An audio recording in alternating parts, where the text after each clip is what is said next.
একটা নতুন খবর, সেটা হলো হঠাৎ করেই ইরান এবং যুক্তরাষ্ট্রের যে সমঝোতা চুক্তি বা পাল্টাপাল্টি হামলা, সেটা আরও পরিস্থিতি অন্যদিকে মোড় নিল।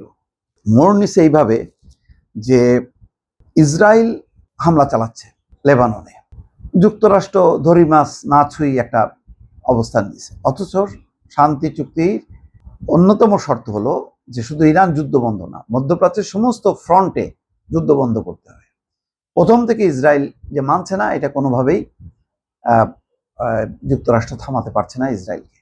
মাঝে মধ্যে সংলাপের টেলিফোন আলাপে মানে বদ্ধ উন্মাদ বলে গালাগালি করলো, এই করলো, এগুলি সবই আয়ুবাস। তারপরে যাই হোক, 2 দফা চুক্তি হলো, সর্বশেষ চুক্তির পর হলো যে কেউ হামলা করবে না পরস্পর। হিজবুল্লাহ মেনে নিল, ইসরায়েল মেনে নিয়ে পরের দিন বলতেছে যে তারা প্রতিরোধমূলক আক্রমণ করবে এবং তারা তাদের অবস্থান ছাড়বে না এবং তারা হিজবুল্লাহকে ছাড় দেবে না। তাহলে তো সেই হামলা। হিজবুল্লাহ বলছে যে এই সমস্ত যুদ্ধবিরতি মানি না। ফলে এখন নতুন জটিলতা না, আমি বলবো যে একটা নতুন একটা পরিস্থিতি তৈরি হলো, পরিস্থিতি আরো অবনতি হলো।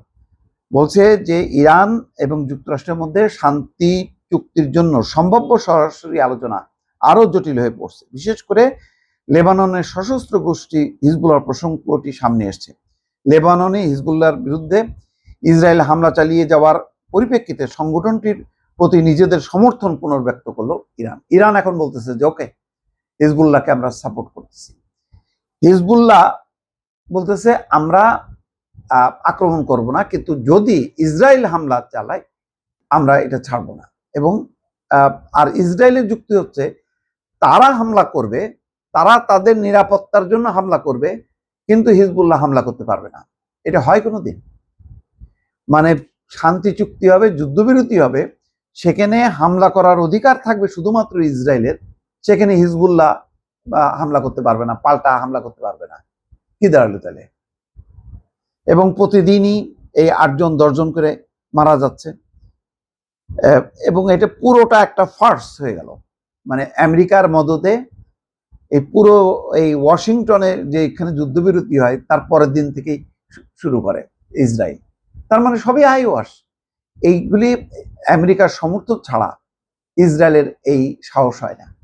ফলে পরিস্থিতি বুঝতে পারছে, প্রথম দিকে হিজবুল্লাহর সমর্থনের ব্যাপারে ইরান কোনো কথা বলেনি, চাইছে যেটা লেবানন আর মানে ইসরায়েলের মধ্যে আর যুক্তরাষ্ট্র মিলে ত্রিপক্ষীয়ভাবে সমাধান হোক।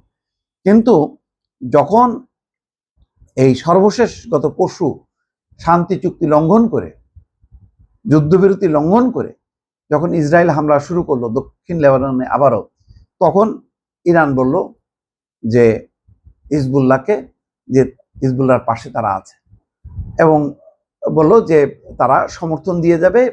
যুক্তরাষ্ট্রকে বলল যে ইসরায়েলকে মানে লেবানন ছাড়তে হবে, পুরো ভূখণ্ড ছেড়ে যেতে হবে।